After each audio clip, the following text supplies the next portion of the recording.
Boozy Art Historian, and I'm your host, Janelle D. Thumb. Come on in and pour yourself a drink or two as we discuss the wild world of art history.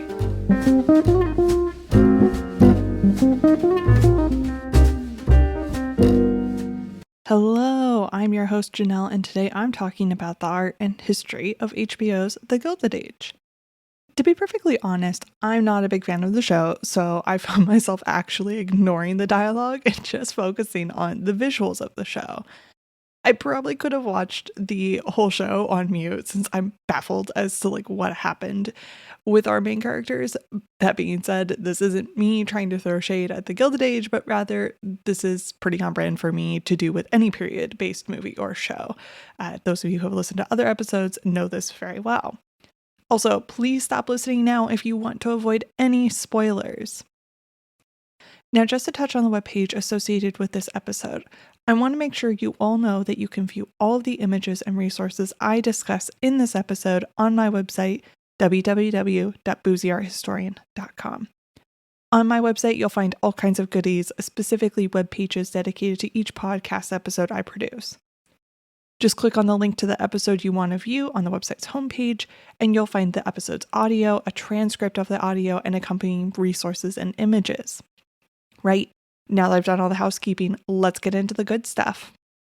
I have to admit I was a little disappointed with the half-in, half-out perspective that the show took on historical fiction and/or period drama. Some of the names were based on real people, and then some were not, and then some of the scenes were based on real homes, and then others were not. And as I was working on this episode, I realized that I really need to do an episode on a few of these people / collectors, since they are really important to art history and American museums. But because of that, I can't squeeze everything into this particular episode. So for today, I'm going to give you just the super quick version. First up, we have the Morgans, led by J.P. Morgan. Yes, this is the same guy as the bank. Morgan was an American financier and investment banker who was the corporate financier on Wall Street. And I believe the inspiration behind Mr. Russell's amazing red office and their newly built palatial home. I recommend checking out the Morgan Library website to see some of the images of J.P. Morgan's office that you can actually visit to this day. And when you do visit, you'll see what I mean. Next up, we have Cornelius Vanderbilt. Now, Cornelius Vanderbilt, nicknamed the Commodore, helped build one of the most influential families in American history. He not only was wealthier than God, but he was also known for being cunning and basically your traditional bro stereotype. Vanderbilt didn't start with all of this wealth, but rather made a series of smart investments and built his fortune, which then was inherited by his firstborn son, William Henry Vanderbilt, making William Vanderbilt the richest American until his death until 1885. This is the Vanderbilt who built the fireplace in Image 1. At one point, he and his wife Maria Louisa Kissman built a palace on the Upper East Side, much like we saw with the Russells. And much like with the Russells, it was criticized for its monstrous size and opulence. And after William Vanderbilt died, it actually acted as a home to another figure in the Gilded Age, Henry Clay Frick. And this house actually acted as inspiration to Frick's future home, which now acts as the residence for the Frick collection. Temporarily, at the time I'm recording this, we have the Frick Broyer happening. So I do recommend it if you are listening to this in real time, go on and have a look at the collection in this new building. It's very exciting as they renovate the Frick collection. Unfortunately, the original Vanderbilt house no longer exists and was torn down in 1927, but you can visit the location, which is on 5th Avenue between 51st and 52nd Streets in New York City. Currently, the Nike New York City store lives there, which is literally a block from Rockefeller Plaza. Henry Clay Frick is another person worth noting since he too made his fortune during this time period and would have been considered New York. He was originally from Pittsburgh, Pennsylvania, and we see actually a few new New York people come from here, as well as Philadelphia. But I digress. What all of these men have in common is not just their money, location, and New York status, but they also all collected art. Collecting art was and is something wealthy people did as a pastime. Many times, these particular men collected as a way to kind of prove that they fit into the old money world they were trying to be a part of. But some of these men also collected because they truly loved art, which is Henry Osborne Havermeyer did. Henry Havermeyer and his wife had quite the appetite for art, and they were some of the earliest collectors to bring Impressionist art to America. We have to remember that the Impressionist movement wasn't well received at first in Europe and was very big in America, and American collectors who were really the ones who snapped up and purchased the bulk of these artists' works, which is why and great for Americans because it means we have all kinds of beautiful Impressionist paintings at our fingertips rather than having to fly across the globe to see the art. A large portion of the Havermeyer collection actually makes up the Metropolitan Museum of Art's collection. The works were bequeathed to the museum upon the death of Mrs. Havermeyer. A fun fact, we actually see one of the works from their collection in Image 2, which is one of the paintings that sits in Sylvia Chamberlain's, the social pariah of the show's, drawing room. This particular work is by Edgar Degas, one of the most important painters in the Impressionist movement. Many of you will know Degas based on his dancer works, which make up more than 50% of his overall works. Degas' full name is Hilaire Germain Edgar Degas, but he changed it to the less formal Degas during adulthood. And interestingly, Degas never thought of himself as an Impressionist painter, but rather a realist. For those of you who aren't familiar with Impressionism, this is an art movement that popped up in Europe around the late 1800s. You can usually recognize Impressionist works based on the small but visible brushstrokes the artists utilize in their works.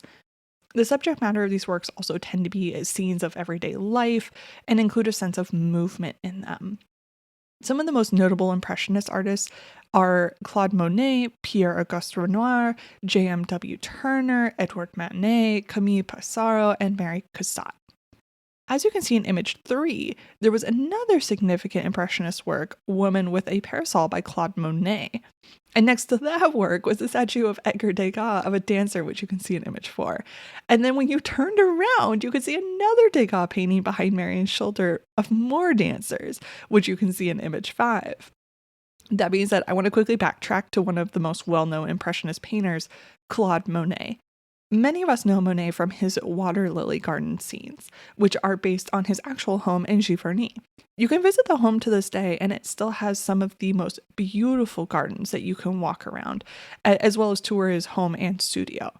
Some of you may recognize Monet's name because he was the unofficial mentor to Lila Cabot-Perry, who was one of the artists I mentioned in my last episode on women artists.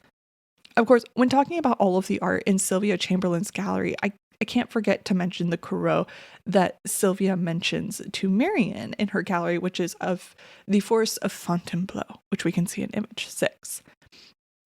Jean-Baptiste Camille Corot was actually a predecessor to the Impressionist movement and a French landscape and portrait painter.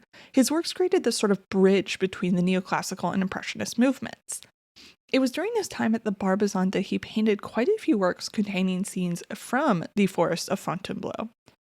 Some of you may recognize the name Barbizon since it's where the famous Barbizon School was based.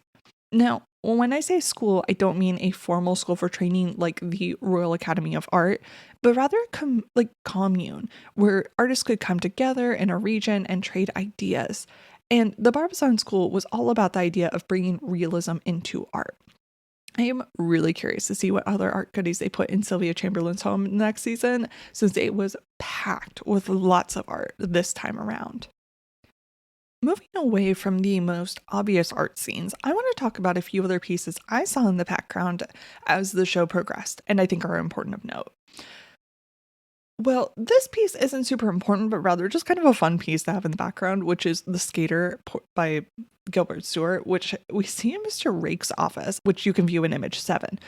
Also, side note, are we going to ignore the fact that his name is Tom Rakes, which sounds an awful lot like Rake? Anyone who's watched The Bridgerton Season 1 will know what I mean by this connection. But getting back to the art, though, the artist Gilbert Stuart was an American painter who is considered the foremost portraitist of America. He supposedly painted over 1,000 people, including 6 presidents. If you happen to have a $1 bill on you, you can actually see one of his works, which of course is the famous portrait of George Washington. But even more interestingly is the previous owner of this painting, Andrew Mellon. Now, some of you may know this name since he comes from the Mellon family in Pittsburgh. He also served as Secretary of the Treasury during the Wall Street crash in 1929. Mellon had many fingers in many pies, and Agnes would have considered him to be very much new New York. For the sake of not rambling about his many projects, I'm going to just mention two philanthropic projects of his that are particularly interesting to me. His hand in the creation of the Carnegie Mellon University, located in Pittsburgh, Pennsylvania, and the National Portrait Gallery in Washington, D.C., and the National Gallery of Art, also in Washington, D.C. Mellon had quite the art collection, and much like the other I mentioned earlier, I'll leave it at that quick summary, and I'll go into greater detail at another time. Next thing I want to talk about is the charity's meeting room. Now, this space wasn't exactly as princely as the other spaces we see, but I happened to notice a couple of important artworks I think are worth noting. The largest being Song of the Angels by William Adolph Bergerot, sorry if I butchered that, and in my opinion, a very interesting choice for this room. You can see the work in image 8. For those of you who don't know the artist, William Adolphe Bergerot was a French academic painter and hated the Impressionist movement. Based on this knowledge, I really do feel like this was a great painting for this room, since there were all these women who hated the new New York, which can be associated with the Impressionist movement, as we saw with Sylvia Chamberlain, who was very much not welcome into the charity. Here we have an artist who evokes old master techniques in his work, which we can associate with old New York. So I love very much that they had this painting put front and center in the room to really stress this tension. Another painting I noticed in the room was Among the Sierra Nevada, California by Albert Bierstadt. You can see the work in image 9. I personally am such a sucker for a good Bierstadt. His works are magnificent and wonderfully serene, and I think very fitting as well to show the sort of American landscape in this room, especially considering Bierstadt was a member of the Hudson River School. To be honest, I could do a whole episode on the Hudson River School, so I'll keep my description here brief. Basically, the Hudson River School was a group of painters who depict American landscapes in these sort of pastoral settings, where the beauty of the natural world was celebrated. Some famous members of the school were Thomas Cole, Frederick Edward Church, and Susie M. Barstow. If you find yourself in the Hudson region, I highly recommend checking out the Olana State Historic Site or the Thomas Cole National Historic Site in Hudson, New York, and Catskill, New York, respectively.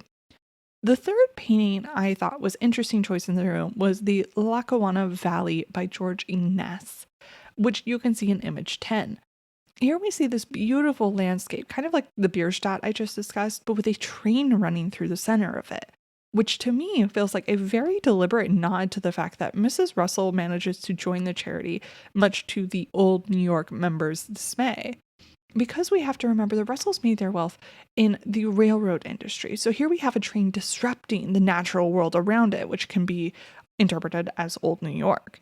And to add in another layer to this, the artist, Georgie Ness, was influenced not only by the Barbizon School, but also the Hudson River School. To me, the placement of this work is very clever. All right, I've put it off long enough. Let's talk about the interiors we see in Mrs. Russell's blue parlor. Most importantly, the portrait we see of her front and center in the room. Now, this is not an actual piece of art that you'll find in a museum or a collection, but rather a portrait done in the style of a very famous artist, John Singer Sargent. Sargent was the portrait painter during his lifetime. He painted all kinds of important socialites and even royalty. And you may know him from one of his most controversial and even well-known works, Portrait of Madame X, which is under copyright, so I can't add it to my website. But for those of you who are curious, you can check out the link put into the image 11 that it'll take you straight there so you can have a look. So for Mrs. Russell to have her portrait done by Sargent, we as the viewers can assume this is for her way of showing that she belongs in the old New York group. She belongs with these socialites and these royalty members, and that she is worthy of high society and is being fashionable, since anyone who was anyone would have had their portrait done by Sargent. In image 11, you can see a portrait of Lady Agnew, and you can see these large, beautiful brushstrokes that Sargent uses and how that was sort of conveyed in the painting of Mrs. Russell. But along with that, we also have all kinds of French art goodies in that room. One of my favorites being the painting of two women. This particular work, The Love Letter by Francois Boucher, is one that you can see in image 12 and fits very neatly into this trend that we see happening with New New York and just new money in general. These people were snapping up all kinds of European interiors for their homes, and it was a great way for them to not only signal wealth, but status. By utilizing European interiors, it gave them a sense of this sort of historical family lineage and prestige that they wouldn't have achieved necessarily with new interiors. Much like today, European things evoke feelings of ancient and old and grandeur. So it makes quite a bit of sense that the Russells' home had many European interiors and styles in it.